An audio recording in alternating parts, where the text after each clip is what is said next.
So, welcome back to another Mighty Fine Presentation Production training video on presentations. Today we will be looking at strong starts and conclusions. Of course, to grab your audience's attention, you really should have a nice strong start to have some impact to your presentations, and to have your audience take action when they walk out the door. A strong conclusion is also a must. So let's have a look at what we'll be looking at today. First, we'll be looking at what exactly are strong starts and how can we use them, and what exactly are strong conclusions and how can we use them. So what better way than to have a look at some examples. So let's have a couple of examples from the great website www.ted.com.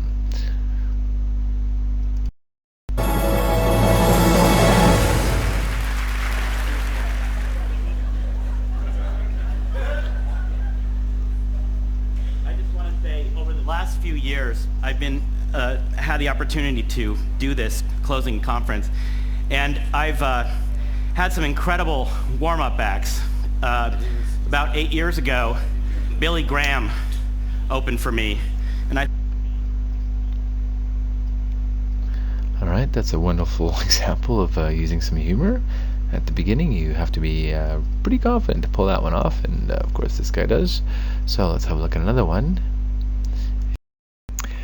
So that was a great strong start by the very funny Tom Riley. Now let's look at another one, a bit more sobering, by Stacey Kramer, and you can see her presentation on www.ted.com, and she uses 3 techniques. The first technique being personal experience and story, and also an analogy. So let's have a look and see how she uses those, and I'll give a description on how she uses those to picture it in your mind. coming up shortly. It's not too big, about the size of a golf ball.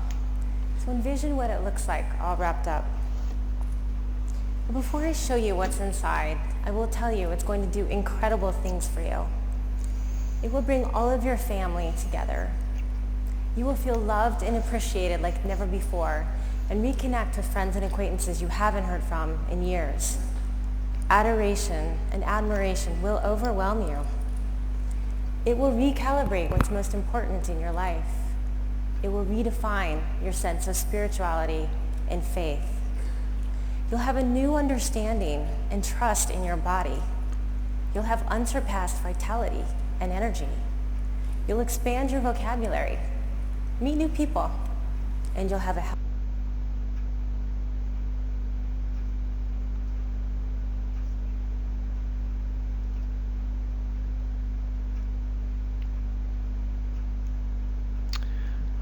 Right, and I guess some of you are curious as to what she's talking about, and again you can see her on www.ted.com, but she's talking about her near-fatal brain tumor.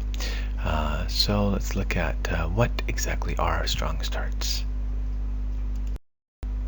In a word, strong starts are speaks, and what does speak stand for? Story, personal experience, expert opinion, analogy, quotes, yeah, I know I spelled that wrong, and statistics. So let's have a look at the first one, story.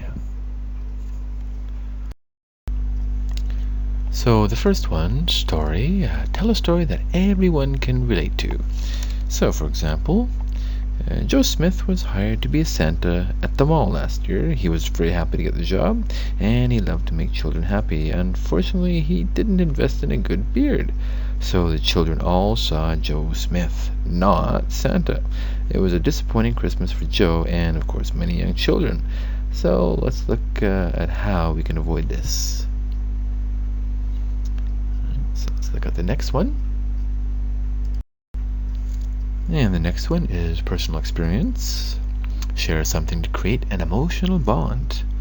For example, I remember going to see Santa for the first time when I was 6. He looked like the Santa in my picture book. I knew he was the real thing, and I'd get what I asked for. And I did. I was the happiest kid in the world that Christmas.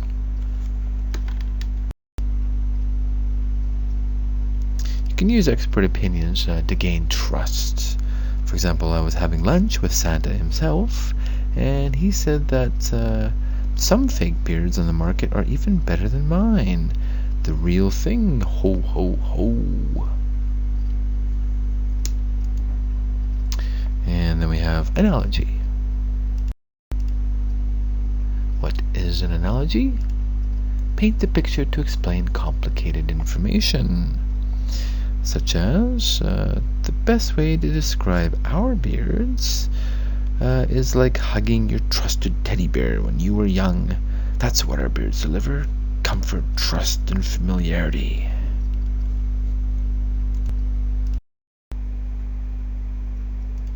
So yeah, you can use quotes. Quotes can be used famous words or words from respected people, such as from Santa Claus directly. So he said, quotes, my beard's pretty cool, but these beards from Whitebeard are pretty darn kick-ass, I'll tell you that much. Unquote. So if you can get him to verify that, you got yourself some pretty good sales. Let's move on to statistic. So use some numbers to add impact and some clarity. For example, 100% of Santas have beards. 100% of people without beards aren't Santas. 100% of the time. Where can you find your Santa beard this Christmas? And let's look at some humor. And let's not forget humor. Laughing loosens them up and enhances memory retention. Of course, humor is cross-cultural, so you have to be careful with this one and make sure that you are addressing the culture. And but one that I really love that involves questioning as well as humor, and that always gets a good chuckle, is how many of you have either heard me before or this will be your first time? Let me see your hands, please. So once again, how many of you have either heard me before or this will be your first time? Raise your hands, please. But of course, everybody will raise their hands. Think about that one. Taking the third side. So let me invite you to consider taking the third side, even as a very small step. We're about to take a break in a moment. Just go up to someone who's from a different culture, a different country, a different ethnicity, some difference, and engage them in a conversation. Listen to them. That's a third side act. That's walking Abraham's path. After a TED Talk, why not a TED Walk? So let me just leave you with 3 things. One is the secret to peace is the cereal.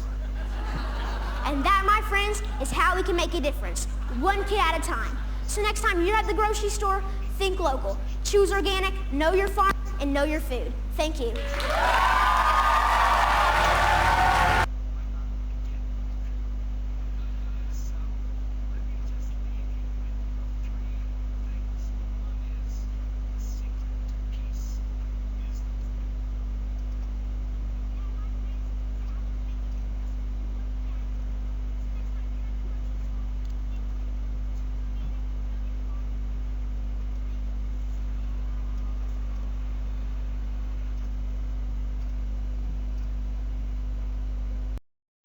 Alright, so both those examples don't introduce any new information.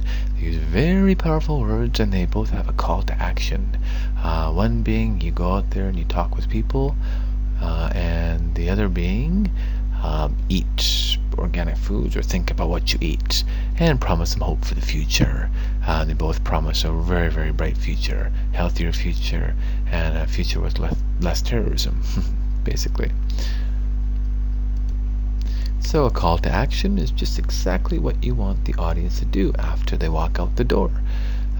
It could be anything you'd like, and just make it very clear and promising hope for the future. Even though you're delivering some bad news, end on a positive note. That's what they want to hear, and that will have a much higher impact in the end.